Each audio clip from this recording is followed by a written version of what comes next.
بسم الله الرحمن الرحيم.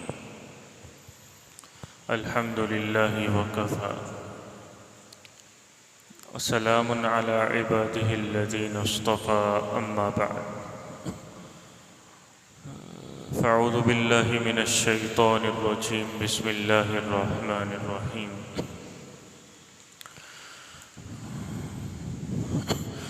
إذ قال يوسف لأبيه يا أبت إني رأيت 11 كوكبا والشمس والقمر رأيتهم لي ساجدين قال يا بني لا تقصص رؤياك على إخوتك فيكيدوا لك كيدا إن الشيطان للإنسان عدو مبين.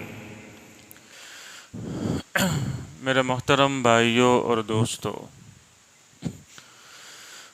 قرآن کریم کی یہ سورت سورہ یوسف، اس کی تفسیر چل رہی ہے،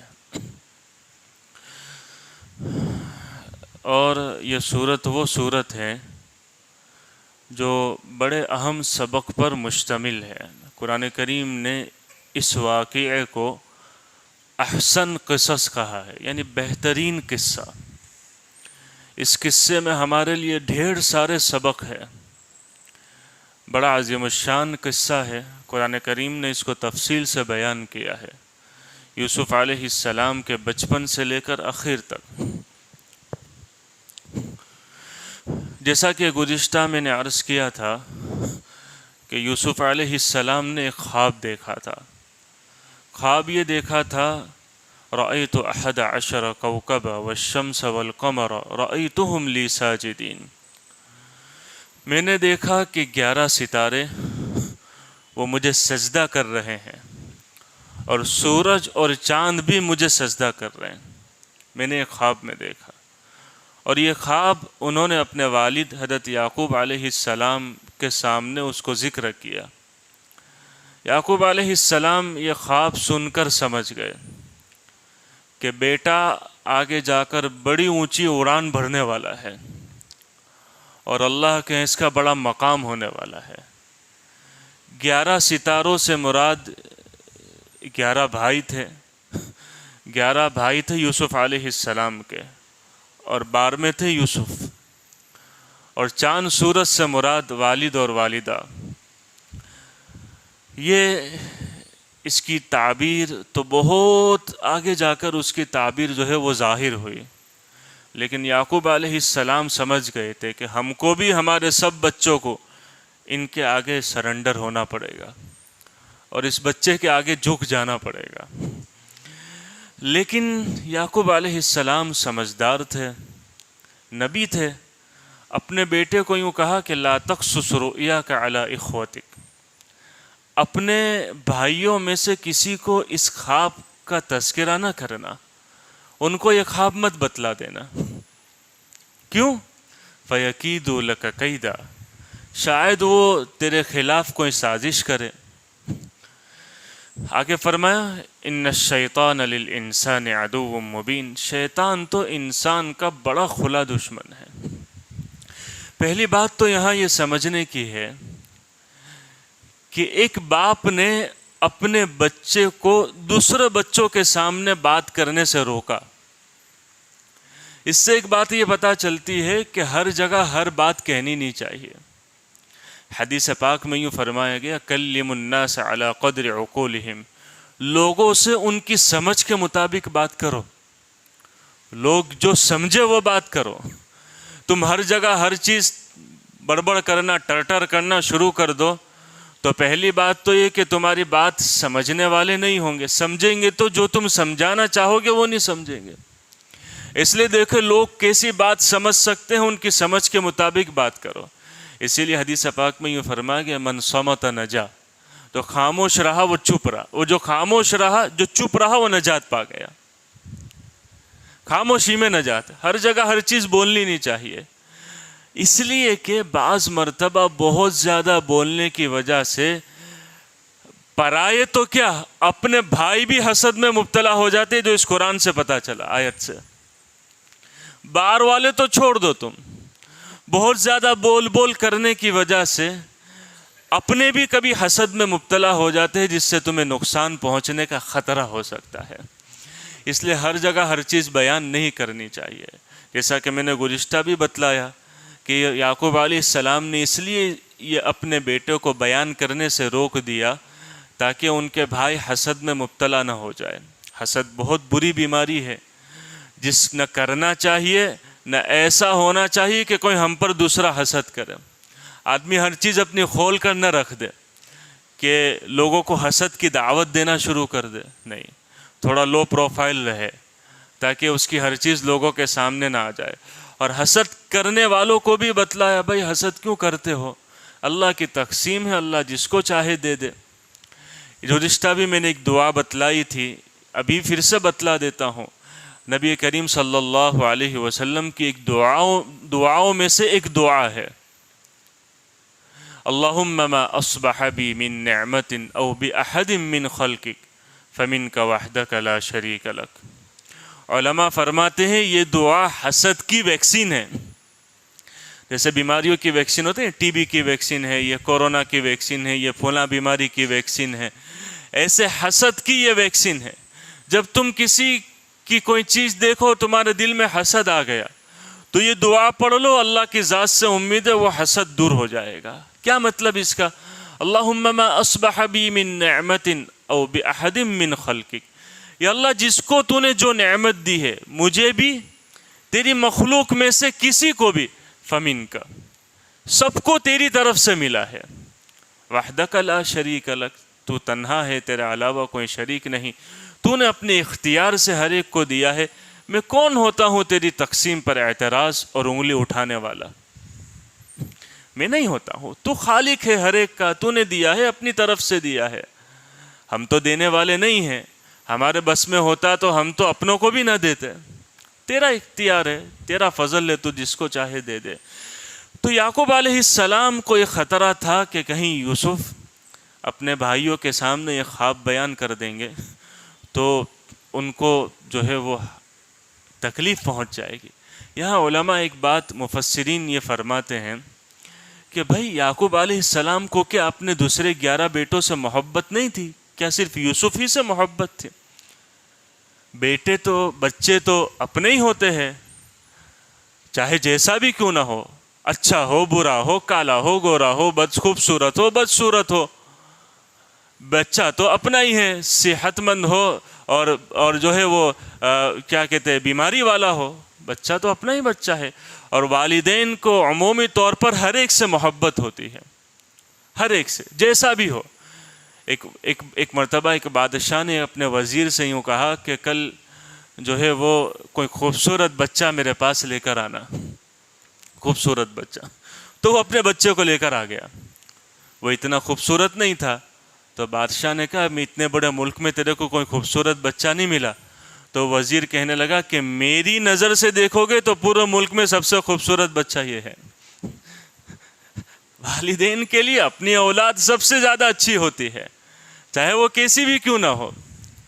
ایک مرتبہ کتابوں میں لکھا ہے، ایک مرتبہ حضرت حسن رضی اللہ عنہ نے اپنی بیٹی سے یوں پوچھا کہ تمہیں اپنی اولاد میں سب سے زیادہ محبت کس سے ہے؟ تو بیٹی کہنے لگی کہ بیمار سے جب تک وہ تندرست نہ ہو جائے، غائب سے جب تک وہ میرے پاس نہ آ جاوے، غائب سے جب تک وہ میرے پاس نہ آ جاوے. تو اس کا مطلب یہ ہے کہ جو قریب ہے ان سے محبت نہیں ہے، نہیں، جو دور ہوگا، جو چھوٹا ہوگا اس سے زیادہ محبت ہوگی. تو علماء یوں فرماتے ہیں کہ یوسف علیہ السلام کے جتنے بھائی تھے یعقوب علیہ السلام کو سب سے محبت تھی، لیکن یہ انسان کی فطری چیز ہے کہ جس بچے کے اندر صفات زیادہ ہوتی ہے، جو بچہ کامل ہوتا ہے، جو بچے کے اندر خوبیاں ہوتی ہیں، اس سے والدین کو فطری طور پر دوسرے بچوں کے مقابلے میں محبت زیادہ ہوتی ہے. وہ یعقوب علیہ السلام دیکھ گئے تھے کہ یہ بچہ کوئی معمولی نہیں ہے، 11 بچوں کے مقابلے میں یہ بچہ بڑا کام کرنے والا ہے، یہ آگے حکومت تک چلانے والا ہے. اور یوسف علیہ السلام نے حکومت تک چلائی، نبی بھی تھے اور اپنی جگہ کے حاکم بھی تھے، بادشاہ بھی تھے. دیکھ لیا تھا، وہ والد کی نظر تھی، اس لیے دوسرے بچوں کے مقابلے میں ان سے محبت زیادہ تھی. اس لیے شریعت نے بھی یوں کہا ہے کہ بھائی تمہارے دوسرے بچوں کے مقابلے میں کسی ایک بچے سے فطری طور پر محبت تم کو زیادہ ہوتی ہے تو یہ کوئی ناپسندیدہ چیز نہیں ہے. حق ہر ایک کے ادا کرنے ہیں. حقوق ادا کرنے میں تم کسی اس میں کمپرومائز نہیں کر سکتے کہ ایک کو کم دیا ایک کو زیادہ دیا. محبت یہ دل کی چیز ہے, کسی سے کم ہوتی ہے کسی سے زیادہ ہوتی ہے, اس پر بندے کا کنٹرول نہیں ہوتا ہے. جیسے یہاں پر یعقوب علیہ السلام کو اپنے اس ایک بیٹے یوسف سے محبت زیادہ تھی. تو خیر بہرحال ایک تو یہ ہم کو سبق ملا.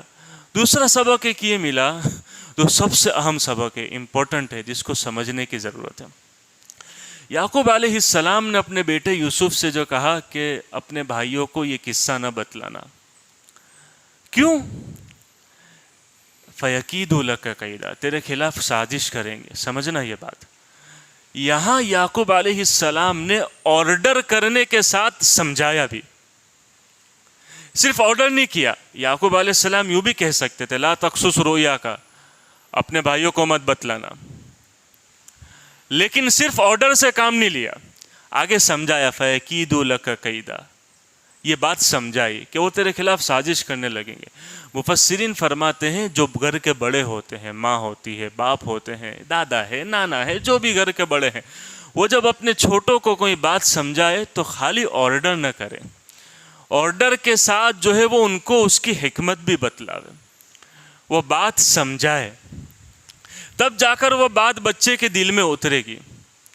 خالی آرڈر سے کام نہیں چلے گا, یہ مت کر فلانا, یہ مت کر, یہاں مت جا, نہیں, آرڈر سے خالی اس کو سمجھاؤ بھی. یہاں یعقوب علیہ السلام نے خالی آرڈر سے کام نہیں لیا, اس کو سمجھایا بھی کہ دیکھ اگر تو بیان کر دے گا تو کہیں تجھے نقصان نہ اٹھانا پڑے. جیسے کہ بہت سارے باپ ایسے ہوتے جن کو اس بات کی فکر ہوتی ہے کہ بچہ فجر کی نماز میں آ جائے, دوسری نمازوں میں آئے تو کبھی آرڈر کر دے, نماز کے لیے چلا جائے, کبھی تانا دیتے ہیں کہ کیا عیدی کی طرح پڑا رہتا ہے, بیل کی طرح سوتا رہتا ہے. نہیں, اس کو آرڈر بھی کرو, ساتھ میں سمجھاؤ کہ بیٹا نماز پڑھنے چلا جائے گا تو تیرا باپ خوش ہو جائے گا, اللہ بھی خوش ہو جائے گا, تو وہ فجر کے لیے کا تہجد میں بھی اٹھ جائے گا. سمجھانے کی ضرورت ہوتی. آج بہت ساری مرتبہ دیکھا جاتا ہے نا, آگے جا کے اولاد نافرمان ہو جاتی. کیوں؟ کہ تم نے ان کے ساتھ صرف بچپن میں آرڈر سے کام لیا, ڈانٹ ڈپٹ کی, سمجھایا کبھی نہیں, اس لیے آگے جا کر وہ باپ باپ کی باغی ہو جاتی ہے. جب تم نے بچے کو کوئی بات آرڈر کر دی, صرف ڈانٹ ڈپٹ سے کام لیا, تو یہ بات سمجھ لینا کہ تم نے اسی وقت اپنے بچے کے کھوپڑی میں دو دماغ پیدا کر دیا. دو دماغ, ایک دماغ وہ ہے جو وہ سہم جاتا ہے, بھائی باپ ہے, بڑا ہے, ابھی میرے پاس پاور نہیں ہے, وہ سہم. دوسرا دماغ اس کے اندر یہ پیدا ہو جاتا ہے کہ وہ آپ کا باغی بن جاتا ہے. جب وہ بالغ ہو جائے گا, جوان ہو جائے گا, تو جب اس کے پاس پاور ہو جائے گا تو پھر وہ نہیں مانے گا آپ کی بات, آپ کے ہاتھ سے نکل جائے گا. اس لیے آپ کے ڈانٹ ڈپٹ کرنے سے وہ سہم تو جاتا ہے, سدھر نہیں جاتا. ایک بات یاد رکھنا, سہم جانا اور چیزیں, سدھر جانا اور چیزیں. آپ نے اپنا پاور بتا دیا, آپ کا بچہ چھوٹا ہے, آپ کا پوتا نواسا چھوٹا ہے, آپ نے اس کو اپنا پاور تو بتلا دیا, لیکن اس وقت تو سہم جائے گا, سہم سے آپ کی بات مان لے گا, لیکن سدھر نہیں جائے گا. جب تک آپ سمجھاؤ گے نہیں وہاں تک وہ نہیں سدھرے گا. سمجھانے کی ضرورت ہے. آج بہت ساری مرتبہ میاں بیوی میں بھی جو جھگڑے ہوتے ہیں نا, تو شوہر جو ہے وہ صرف آرڈر کرتا ہے, سمجھاتا نہیں ہے اپنی بیوی کو. سمجھائے گا تو وہ بیوی رک بھی جائے گی اور سدھر بھی جائے گی. یہ دو چیز یعقوب علیہ السلام نے اپنے بیٹے کے ساتھ کی, صرف آرڈر نہیں کیا, لا تقصص رؤیاک, یہ آرڈر ہے, فَيَكِيدُ لَكَ كَيْدًا, یہ بات بھی سمجھائی. تو بڑوں کو یہ بات کی تعلیم دی کہ دیکھو اپنے بچوں کو خالی آرڈر مت کرو, ان کو بات سمجھاؤ. وہ کوئی غلط راستے پر جا رہے ہیں, الٹے سیدھی عادت انہوں نے اپنا لی ہے, تو ان کو صرف آرڈر مت کرو, بیٹا یہاں مت جا, یہ پارٹی میں مت جا, یہ مت کر, اس کے ساتھ مت بیٹھ, اس کے ساتھ مت اٹھ, یہاں خالی آرڈر مت کرو. ان کو بات سمجھاؤ گی, بیٹا دیکھو اس کا یہ انجام ہوتا ہے, یہ طریقہ ہوتا ہے. اس سے باپ کا درجہ گھٹ نہیں جاتا ہے. وہ میں باپ ہوں, اپنا کام آرڈر کرنا نہیں. ارے قرآن کیسے تم کو تربیت کا طریقہ بتلا رہا ہے وہ دیکھو. کہہ رہا ہے کہ آرڈر بھی کرو, ساتھ میں سمجھاؤ بھی. حدیث میں ایک واقعہ ذکر کیا گیا ہے کہ ایک صحابی تھے, ان کی عادت یہ تھی کہ کسی کا بھی باغ دیکھ لیا تو باغ پر کھجوریں جو ہوتی نا, اور باغ پر چڑھ دیا, کھجوریں اتار لی اور کھا لیا. ایک مرتبہ ایک مالک نے پکڑ لیا، باغ کے مالک نے، کہ میری کھجور توڑ کر کھا رہا ہے، پکڑ کے اللہ کے نبی صلی اللہ علیہ وسلم کی خدمت میں لے گئے، یا رسول اللہ میرے باغ میں سے چوری کر رہا ہے۔ اب وہ ڈر گئے کہ پتہ نہیں اب اللہ کے نبی صلی اللہ علیہ وسلم میرے کو کیا سزا دیں گے۔ تو آپ نے بات سنی کہ ایسا ہے، کہا ٹھیک ہے میرے پاس اس کو بٹھا دو۔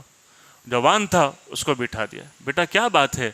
کہ رسول اللہ بھوک بہت لگتی ہے، جب دیکھتا ہوں کہ کسی کا باغ اچھا ہے اور اس پر اچھے کھجور آ رہی ہے، چڑھ جاتا ہوں، طاقت ہے، اتار لیتا ہوں کھجور، کھا لیتا ہوں۔ آپ نے فرمایا دیکھو، جو کھجوریں نیچے گر گئی ہے وہ تم اچک کے کھا لو، وہ مباح ہے، لیکن اگر کسی کے جھاڑ پر لگی ہوئی ہے تو اس کو تم توڑ نہیں سکتے، یہ مال تمہارے لیے حلال نہیں ہے۔ آپ نے اتنی بات سمجھا دی اور دعا کر دی، اللہ اس بچے کی بھوک کو مٹا دے، اس کی روزی میں برکت عطا فرما دے۔ بس یہ اللہ کے نبی صلی اللہ علیہ وسلم کا سمجھانا اور دعا دینا تھا کہ وہ نوجوان صحابی یوں کہتے ہیں کہ اس کے بعد میں نے کبھی کسی کی چیز بغیر اجازت کے نہیں لی، مختصر سا سمجھا دیا۔ ایک بری سے بری عادت آپ نے 2 سیکنڈ میں چھڑوا دی، بری سے بری عادت۔ یہ بات ہوتی ہے کہ خالی آرڈر سے کام نہیں چلتا ہے۔ یعقوب علیہ السلام نے یہاں خالی آرڈر سے کام نہیں لیا کہ دیکھیں یہ مت کرنا، نہیں، فَيَكِيدُ لَكَ كَيْدًا، کہیں جو ہے وہ تمہارے بھائی تمہارے خلاف سازش نہ کرنے لگے۔ پھر کیا قرآن ہے یار، کیا باتیں سمجھائی ہیں۔ اب ایک اشکال ہو سکتا ہے کہ کہیں یوسف علیہ السلام کے دل میں اپنے بھائیوں کے لیے نفرت تو نہیں آ جاوے۔ بھائی ظاہر ہے کہ ایک باپ جب یوں کہے گا کہ اپنے بھائیوں سے بچتے رہنا، تو جس کو سمجھایا ہے اس کے دل میں نفرت آ جائے گی۔ کیا آ جائے گی؟ کہ میرے بھائی میرے دشمن ہیں۔ تو یعقوب علیہ السلام نے آگے کیا ذکر، ان الشیطان للانسان عدو مبین، تیرا بھائی تیرے دشمن نہیں ہے، شیطان تمہارا دشمن ہے، وہ کام کر جائے گا۔ کیا نکتہ ہے۔ یوں ہو سکتا تھا کہ یوسف علیہ السلام کے دل میں اپنے بھائیوں کے لیے نفرت پیدا ہو جائے کہ میرے سگے بھائی ہیں، میرے خلاف سازش کریں گے۔ باپ سمجھا رہا ہے، نفرت پیدا ہو سکتی تھی۔ یعقوب علیہ السلام نے اس کا بھی توڑ کر دیا کہ دیکھ تیرے بھائی تیرے دشمن نہیں ہیں، ان الشیطان للانسان عدو مبین، شیطان تمہارا کھلم کھلا دشمن ہے، وہ اپنا کام کر جائے گا، وہ تمہارے بھائیوں کو اکسائے گا، بھڑکائے گا، تو وہ تیرے خلاف سازش کریں گے۔ اور برائی کی نسبت کس کی طرف کر دی؟ شیطان کی طرف، تاکہ یوسف علیہ السلام کے دل میں بھی اپنے بھائیوں کے لیے کوئی نفرت پیدا نہ ہو۔ کیا عجیب نکتہ۔ اللہ کرم کو قرآن کی باتیں سمجھ میں ہے کہ قرآن نے کس کھول کھول کر بیان کر دیا ہے، باپ کو، والدین کو، بڑوں کو اپنے بچوں کی کیسے تربیت کرنی چاہیے، کیسے سمجھانا چاہیے، اور ایسا بھی نہ ہو کہ سمجھانے میں پھر کچھ الٹے پڑ جاوے تم۔ ایسے بہت ساری مرتبہ ایسا ہوتا ہے آدمی سمجھانے جاتا ہے تو الٹا پڑ جاتا ہے۔ نہیں، سمجھانے میں تم سیدھے بھی پڑھو اور تیر نشانے پر لگے۔ تیر کہاں لگے؟ نشانے پر لگے، تمہاری بات جو ہے وہ بچہ قبول کر لے۔ لا تقصص رؤیاک علی اخوتک، اپنے بھائیوں کو نہ بتلانا، فیکیدوا لک کیدا، تیرے خلاف وہ سازش کریں گے۔ آگے پھر بتلے ان الشیطان للانسان عدو مبین، شیطان تمہارا کھلم کھلا دشمن ہے۔ ہاں، عجیب و غریب قرآن کریم کی ان ایک ایک آیت سے ہم کو جو سبق ملتا ہے اس کو سمجھنے کی ضرورت ہے کہ اللہ تعالیٰ نے جو واقعہ بیان کیا ہے اس میں ہمارے لیے کیا کیا سبق ہے۔ یہ تو 2-3 سبق اس ایک آیت سے نکلتے تھے، اس کو میں نے یہاں پر آپ کے سامنے بیان کر دیا۔ ایک اور نقطہ یہاں پر مفسرین نے بیان فرمایا ہے، یہ جو بچوں کے لیے اور اولاد کے لیے اور بیوی کے لیے، یوں کہا کہ جب تم کو کوئی بات کا حکم کرے تو ہمیشہ جو ہے وہ نہ مت کہو، ان کی بات قبول کر لو۔ یوسف علیہ السلام نے اپنے والد کی بات ایکسیپٹ کر لی، میرا باپ کہہ رہا ہے، بات ایکسیپٹ ہے۔ بہت ساری مرتبہ ایسا ہوتا ہے کہ بچے جو ہے وہ تھوڑے بڑے ہونے لگتے ہیں تو سمجھتے ہیں کہ میرا باپ کیا سمجھتا ہے، وہ تو پتہ نہیں کون سے کمپیوٹر اور انٹرنیٹ کا زمانہ انہوں نے تو دیکھا نہیں ہے، سمجھ تو اپنے تو انٹرنیٹ کے زمانے میں سمجھ اپنے کو زیادہ پڑے۔ اور باپ کوئی چیز سمجھاتا بھی ہے تو اس کے دل و دماغ میں جلدی اترتی نہیں ہے۔ یہاں یوسف علیہ السلام نے اپنی باپ کی بات کے سامنے فوراً سرنڈر کر دیا۔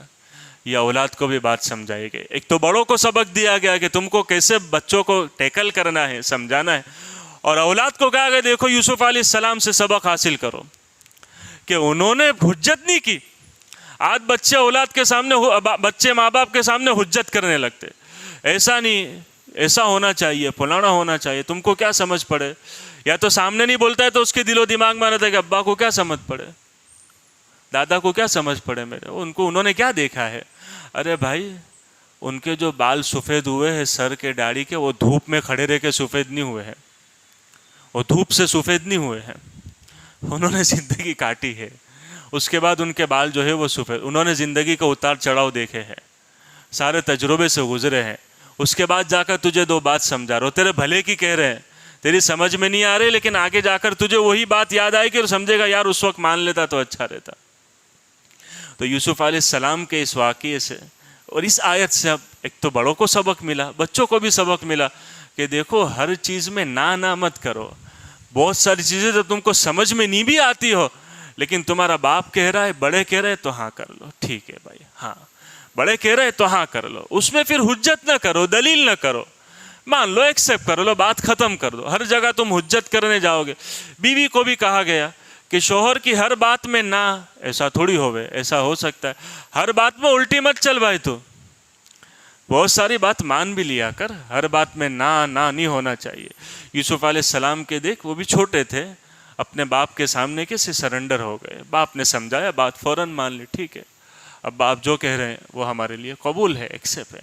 تو خیر بہرحال یہ قرآن کریم کی ان آیتوں سے ہم کو یہ سبق ملتا ہے کہ لا تقصص رؤیاک علی اخوتک، اپنے بھائی کو یہ بات مت بتلانا، وہ تیرے خلاف سازش کرنے لگیں گے، فیکید ان الشیطان للانسان عدو مبین، شیطان تمہارا کھلم کھلا دشمن ہے۔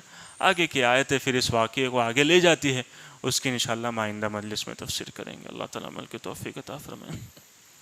سبحانک اللہم وبحمدک وتبارک اسمک وتعالی جدک ولا الہ غیرک، اللہم صلی علی سیدنا محمد وعلی آل سیدنا محمد وبارک وسلم۔ ربنا آتنا فی الدنیا حسنہ وفی الآخرۃ حسنۃ وقنا عذاب النار۔ اللہم انا نسألک الجنہ وما قرب الیہا من قول و عمل، ونعوذ بک من النار وما قرب الیہا من قول و عمل۔ اللہم انا نسألک من الخیر کلہ عاجلہ وآجلہ ما علمنا منہ وما لم نعلم، ونعوذ بک من الشر كله عاجله وآجله ما علمنا منه وما لم نعلم۔ اللهم إنا نسألك من خير ما سألك منه نبيك سيدنا محمد صلى الله عليه وسلم، ونعوذ بك من شر ما استعاذك منه نبيك سيدنا محمد صلى الله عليه وسلم، وأنت المستعان وعليك البلاغ ولا حول ولا قوة إلا بالله، وصلى الله تعالى على النبي الكريم، آمين برحمتك يا أرحم الراحمين۔